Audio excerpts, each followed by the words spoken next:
बिस्मिल्लाहिर्रहमानिर्रहीम। अस्सलाम वालेकुम डियर स्टूडेंट, कैसे हैं? आज हम चैप्टर नंबर 14 सूरत हामीम सजदा पढ़ेंगे, जिसमें हम उसका तारुफ, मरकजी मौजू और बुनियादी मज़ामीन के अलावा इसकी मशक़ को हल करेंगे। तो सबसे पहले तारुफ। सूरत हामीम सजदा कुरान मजीद की 41वीं सूरत है। एमसीक्यूज़, ये 24वें पारे से शुरू हो रही है। ये मक्का मुकरमा में नाज़िल है। ये दोनों एमसीक्यूज़, ये 54 आयात और 6 रकू पर मुश्तमिल है। ये भी आपने एमसीक्यूज़ में याद रखना है। सूरत हामीम सजदा सैयदुश्शुहदा हज़रत हमज़ा रज़ी अल्लाह तआला अन्हु के कबूल इस्लाम के बाद और हज़रत उमर रज़ी अल्लाह तआला अन्हु के इस्लाम कबूल करने से पहले नाज़िल हुई। ये भी आपने याद रखना है। ये मजमुआ हवामीम की दूसरी सूरत है। एमसीक्यूज़ के लिए याद रखना है। इस सूरत का मशहूर नाम हामीम सजदा है। हामीम हरूफ मुक़त्तआत से इस सूरत का आगाज़ हो रहा है। और अब सजदा की वजह यह है कि इस सूरत की आयत नंबर 38 आयत सजदा है, यानी इसके पढ़ने और सुनने से सजदा तलावत वाजिब हो जाता है। इसलिए इस सूरत को हामीम सजदा कहते हैं। इस सूरत का दूसरा नाम फुस्सिलत है। फुस्सिलत भी है। ये नाम उस सूरत की तीसरी आयत किताबुन फुस्सिलत आयातुहु कुरआनन अरबियन लिकौमी यअलमूना की बुनियाद पर है। इसके अलावा सूरतुल मुसाबिही और सूरतुल अकवाती भी इस सूरत के नाम है। ये भी आपने एमसीक्यूज और शॉर्ट क्वेश्चन के लिए याद रखने हैं। हजरत जाबर बिन अब्दुल्ला रजी अल्लाह तआला अन्हु बयान करते हैं कि कुरैश ने अतबा बिन रबी को नबी करीम के साथ बहस मुबाहसा के लिए भेजा। इसने आकर आपसे गुफ्तगू की और आपको दावत दीन से रुक जाने के बदले मालो दौलत, सरदारी और शादी की पेशकश की। जब इसकी बात खत्म हुई तो नबी करीम ने सूरत हामीम सजदा की इब्तदाई 13 आयात की तलावत फरमाई। आपने एमसीक्यूज में याद रखना कि कौन नबी के पास पैगाम लेकर आया था। तो हजरत जाबर बिन यमन। उसके बाद मरकजी मौजू अकीदा तौहीद का असबात, शिरक की तरदीद, कुरान मजीद की हकानियत और ईमान बल आखरत इस सूरत का मरकजी मौजू है। बुनियादी मज़ामीन।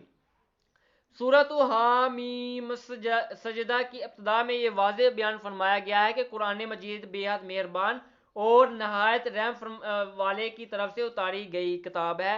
ये ऐसी किताब है जिसकी आयात खोल खोल कर बयान की गई हैं। ये कुरान अरबी ज़बान में है। ये कुरान बशारत देने वाला और डर सुनाने वाला है।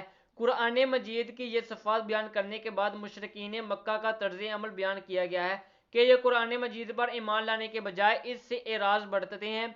ये ज़कात अदा नहीं करते और आखरत का इनकार करते हैं। इनके लिए हलाकत है, जबकि ईमान और अमल साले इख्तियार करने वालों के लिए हमेशा रहने वाला अजर है। इस सूरत में अल्लाह ताला की कुदरत कामला के दलाइल जिक्र किए गए हैं कि ज़मीन को अल्लाह ताला ने पैदा फरमाया, वही तमाम जहानों का मालिक है। इसी ने ज़मीन में पहाड़ रखे हैं और तमाम मखलूक़ात का रिज़्क़ पैदा फरमाया है। फिर उसने आसमान बनाए और आसमान को चिरागों के साथ जीनत बख्शी। ये सब कुछ एक अल्लाह ताला की तख्लीक है जिसका कोई शरीक नहीं। इसके बावजूद अल्लाह ताला को माबूद बरहक ना मानने वालों को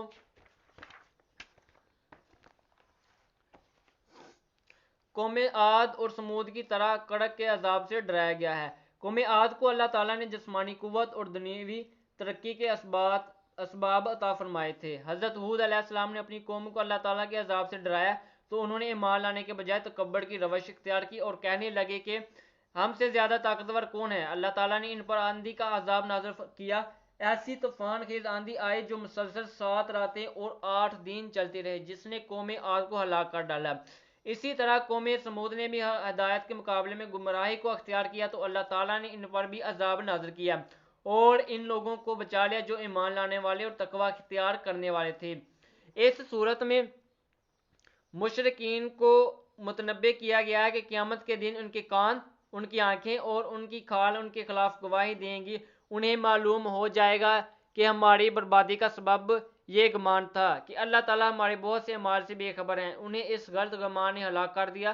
फिर उनका ठिकाना दोज़ख होगा और उन्हें माफ़ी भी नहीं मिलेगी। कफ़ार का तर्ज अमल बयान करते हुए इरशाद फरमाया गया कि वह कुरान मजीद सुनने से मना करते थे और कहते थे कि अगर कभी सुनने का इत्तेफाक हो तो उसमें शोर डालो ताकि तुम गलबा हासिल कर सको। इनके इस रवैये पर अल्लाह ताला की तरफ से कहा गया कि इस अमल की वजह से हम उन्हें सख्त अजाब का मज़ा चखाएंगे। तो तमाम बूढ़े लोग जहन्नम में इकट्ठे कर दिए जाएंगे। वो एक दूसरे को बुरा भला कहेंगे। गुमराह होने वाले लोग اللہ تعالیٰ سے کہیں گے اے اللہ ہمیں وہ جن اور انسان دکھا جنہوں نے ہمیں گمراہ کیا تاکہ ہم انہیں اپنے پاؤں تلے روند ڈالیں۔ سورۃ حامیم سجدہ میں اہل ایمان کا تذکرہ ہے کہ جو لوگ تمام مخالفتوں کے باوجود حق پر ثابت قدم رہیں گے فرشتے انہیں جنت کی بشارت دیں گے۔ دعوت اللہ کی اہمیت و فضیلت بیان کی گئی ہے کہ اس سے اچھی بات کس کی ہو سکتی ہے۔ جو اللہ تعالیٰ کی طرف بلاتا ہے اور نیک عمل کرتا ہے، پھر دعوت کے مخاطبین کی زیادتی اور برائی کا جواب دینے کا طریقہ سکھلایا گیا ہے۔ ایک داعی کو ہمیشہ یہ مد نظر رکھنا چاہیے کہ نیکی اور برائی کبھی بھی برابر نہیں ہو سکتے، لہٰذا داعی کو ہمیشہ یہ کوشش کرنی چاہیے کہ برائی کا بدلہ بھی اچھائی کے ساتھ دے، بلکہ برائی کا جواب اس طریقے سے دے جو سب سے اچھا ہو، اس طرح مخالفین بھی اس کے گرویدہ ہو جائیں گے۔ اس چیپٹر کی ریڈنگ کے بعد ہم اس کی مشق وال کرتے ہیں۔ درست جواب کا انتخاب کریں۔ پہلا، حامیم سے شروع ہونے والی صورتوں کو نام دیا گیا ہے حوامیم، اس کا بے جز۔ آیت سجدہ تلاوت کرنے یا سننے پر لازم ہوتا ہے، تو اس کا بھی صحیح جواب بے سجدہ۔ سورۃ حامیم سجدہ میں مشرکین کے مطالبہ کا ذکر کیا گیا، فرشتوں کا نظر آنا۔ قوم عاد پر نازل ہونے والے عذاب کی نوعیت تھی آندھی طوفان۔ مشرکین کو آنکھ، کان اور کھال کے بارے میں باخبر کیا گیا ہے کہ یہ ان کے خلاف گواہی دیں گے، الف جز۔ اس کے بعد مختصر جواب دیں۔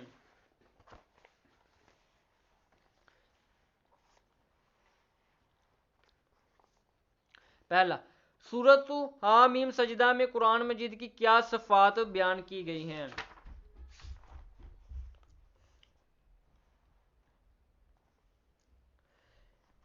پہلی، قرآن مجید بے حد مہربان اور نہایت رحم والے کی طرف سے اتاری گئی ہے۔ دوسری صفت، یہ ایسی کتاب ہے جس کی آیات کھول کھول کر بیان کی گئی ہیں۔ تیسری، یہ قرآن عربی زبان میں ہے۔ اور چوتھی، یہ قرآن بشارت دینے والا اور ڈر سنانے والا ہے۔ اس کے بعد دوسرا شارٹ کویسچن، سورۃ حامیم سجدہ کے دو مزید نام تحریر کریں۔ تو اس کے دو نام، سورۃ المصابیح اور سورۃ الاقوات۔ اس کے بعد تیسرا شارٹ کویسچن، سورۃ حامیم سجدہ میں ایک مبلغ کی کیا صفات بیان کی گئی ہیں؟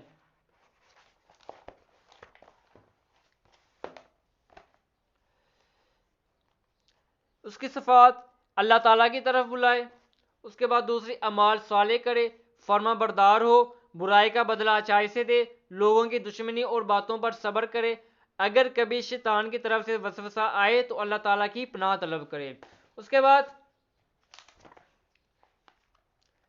چوتھا سوال، قیامت کے دن انسان کے خلاف کون گواہی دے گا؟ تو اس کا جواب، قیامت کے دن ان کے کان، ان کی آنکھیں اور ان کی کھال ان کے خلاف گواہی دیں گے۔ یہاں تک چوتھے سوال کا جواب ہے۔ سورۃ حامیم سجدہ کا مرکزی موضوع بیان کریں۔ اس سورت کا مرکزی موضوع عقیدہ توحید کا اثبات، شرک کی تردید، قرآن مجید کی حقانیت اور ایمان بالآخرت اس سورت کا مرکزی موضوع ہے۔ اس کے بعد تفصیلی جواب، سورۃ حامیم سجدہ کے بنیادی مضامین پر نوٹ لکھیں۔